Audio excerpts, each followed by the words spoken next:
রায় সম্পর্কে যারা বলছে সবচেয়ে বড় গদ্দার হচ্ছে মমতা ব্যানার্জি। এবারে পিসি ভাইপোকে উৎখাত করবে। এবারে লড়াই গণতন্ত্রের ডু অর ডাই লড়াই। মাদ্রাসার ছোট ছোট বাচ্চাদেরকে রাস্তায় নামিয়ে আগুন লাগানো, পোড়ানো, করমণ্ডল এক্সপ্রেসে পেশেন্টদের উপর ঢিল ছোড়া, এগুলো আইপ্যাকের ছড়াগুলো করছে চোরকি। আমরা সবটা কপাল আর হওয়ার উপর নির্ভর করে ভোটে লড়ি না, লড়ছিও না। ঢুকবো। প্রথমত আজ দেখা গেল আপনাকে দুটি সাংগঠনিক বৈঠক করতে, একটি তমলুকে একটি উলুবেড়িয়া।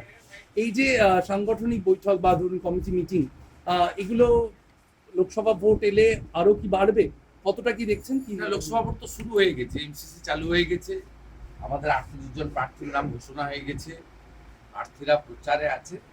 আমরা ভারতীয় জনতা পার্টি ক্যাডার বেস পার্টি।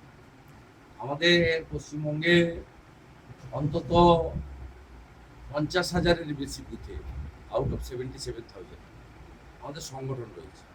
আমরা ভোটের সময় আরো অনেক মানুষকে যুক্ত করে এই সংখ্যাটা বাড়ানোর কাজে আছি এবং আমাদের প্রার্থীরা যেমন জনসংযোগের কাজও করবে, সাথে সাথে আমাদের যে পোল প্রিপারেশন, যেটা মিডিয়ার সামনে বলা যাবে না, সেটা আমাদেরও চলছে। আমরা সবটা কপাল আর হওয়ার উপর নির্ভর করে ভোটে লড়ি না, লড়ছিও না। আমাদের নিজস্ব কিছু পরিকল্পনা আছে। আমাদের বিপুল সংখ্যক পার্টির সৈনিক আছে ডেডিকেটেড টু দি বিজেপি। সেই সৈনিকদেরকে আমরা, যেহেতু এখানে ভোট 20 মে দেরি আছে, তমলুকের ভোট 25 মে আরও দেরি আছে 5 দিন, তা আমরা সেই আমাদের নিজের ইনফ্রাস্ট্রাকচার কিছু আমরা ঠিকঠাক করছি এবং আমাদের কতগুলো পর্যায় আছে, সেই পর্যায়ে আমরা সাংগঠনিক শক্তিকে নিয়ে যাব এবং আলটিমেটলি দুটো জিনিস আমাদের লক্ষ্য থাকবে। এক হচ্ছে মানুষ তার যেন গণতান্ত্রিক অধিকার প্রয়োগ করতে পারে, তার যাকে ইচ্ছা সে ভোট দিক, কিন্তু পশ্চিমবঙ্গে যে ভোট লুট এবং ভয়ের পরিবেশ, এটা কাটাতে হবে।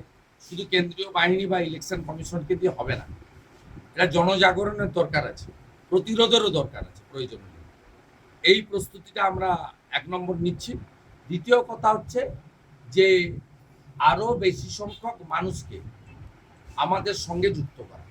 19-এ এখানে আমরা 4,80,000 ভোট পেয়েছিলাম, ওরা 6,80,000 ভোট পেয়েছিল। আমরা 21-এ আরো আমাদের শক্তি বাড়িয়েছি, ওদের শক্তি কমেছে। আমাদের সঙ্গে 21-এ ওদের এই কেন্দ্রে ডিফারেন্স আছে 1,68,000। ওদের এমপির কোনো পারফরমেন্স নেই, জিরো পারফরমেন্স।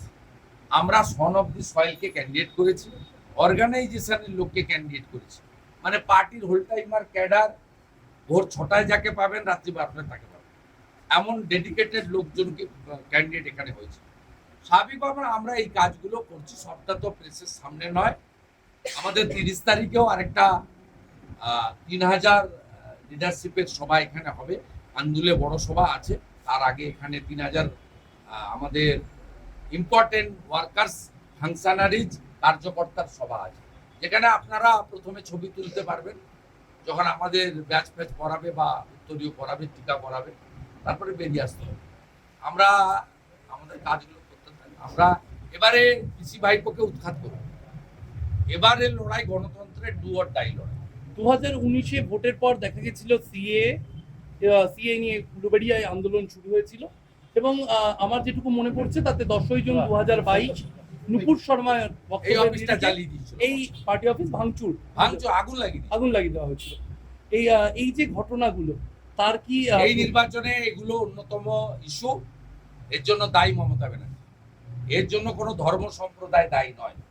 মমতা ব্যানার্জি উস্কেছিল, সিদ্দিকুল্লাহ উস্কেছিল, মাদ্রাসার ছোট ছোট বাচ্চাদেরকে রাস্তায় নামিয়ে আগুন লাগানো, পোড়ানো, করমণ্ডল এক্সপ্রেসে পেশেন্টদের উপর ঢিল ছোড়া, এ তো বড় ইস্যু। এখানে সিএ এর পরে যা করেছে, নুপুর শর্মার মন্তব্যের পরে যা করেছে, এবং 21-এর ভোটের পরে যেভাবে উদয়নারায়ণপুর, আমতা, বাগনান এবং উলবেড়িয়া গ্রামীণ রোড অনেক গ্রামগুলিতে যে অত্যাচার করেছে, তার বদলা আগামী 20 মে উলবেড়িয়া লোকসভা কেন্দ্রের শান্তিপ্রিয় জনগণ নেবে, রাষ্ট্রবাদী ভোটাররা নেবে। বরানগর, বারাসাত সহ বিভিন্ন কেন্দ্রে কিছু কিছু নানান ধরনের ব্যানার দেওয়া হচ্ছে, সেফ বেঙ্গল, বিজেপি ইত্যাদি, এবং বলা হচ্ছে শুভেন্দু অধিকারীর প্রার্থী কোথাও বা সরাসরি স্বপন মজুমদারকে আক্রমণ করে, সেখানে দেখানো হচ্ছে বিজেপির বিক্ষুব্ধদের যেন ও পোস্টার। তৃণমূলের কাজ, এগুলো আইপ্যাকে ছড়াগুলো করছে, চোরগুলো। ওই ডাকাতগুলোকে পাঠিয়েছিল প্রশান্ত কিশোর নিজে পালিয়েছে, কিন্তু গোটা কত ডাকাতকে রেখে দিয়ে গেছে। ওরা এইসব করে, ওরা রাজমাতাকে গালাগালি করে, রেখার সম্পর্কে গালাগালি করে, অভিজিৎ গাঙ্গুলির সম্পর্কে গালাগালি করে, নিকৃষ্ট প্রকৃতি। শেষ প্রশ্ন আমার তরফ থেকে, সেটা হচ্ছে যে আপনি যে কথাটা এক্ষুনি তুললেন, রাজমাতা অমৃতা রায়, তার কি ক্ষেত্রে একেবারে কৃষ্ণচন্দ্র রায় পর্যন্ত বলা হচ্ছে গদ্দার। এতদিন যা শুভেন্দু অধিকারী সম্পর্কে বলা হতো, কৃষ্ণচন্দ্র রায় সম্পর্কে যারা বলছে সবচেয়ে বড় গদ্দার হচ্ছে মমতা ব্যানার্জি। মমতা ব্যানার্জিকে কেউ চিনত না।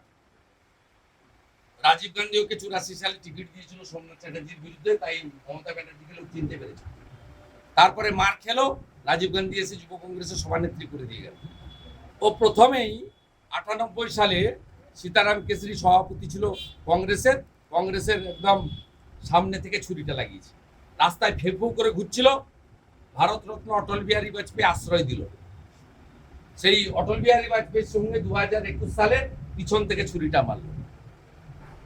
98 সালে এনডিএ, 99-তে এনডিএ, 2001-এ ইউপিএ, আবার 2002-এ এনডিএ, 2004-এ এনডিএ, 2006-এ আবার ইউপিএ, 2009-এ আবার ইউপিএ, 2012-তে আবার একলা চলো। এইরকম একটা ধান্দাবাজের পার্টি, সে হচ্ছে সবচেয়ে বড় গদ্দার। আর এর উত্তরটা আপনি পেয়ে যাবেন পশ্চিমবাংলার 2 কোটি বেকারের কাছে আর সন্দেশখালীর মা বোনেদের কাছে। আমার কাছ থেকে উত্তর নিতে হবে। দ্য সহজ পাঠ, সহজ কথা, সঠিক তথ্য।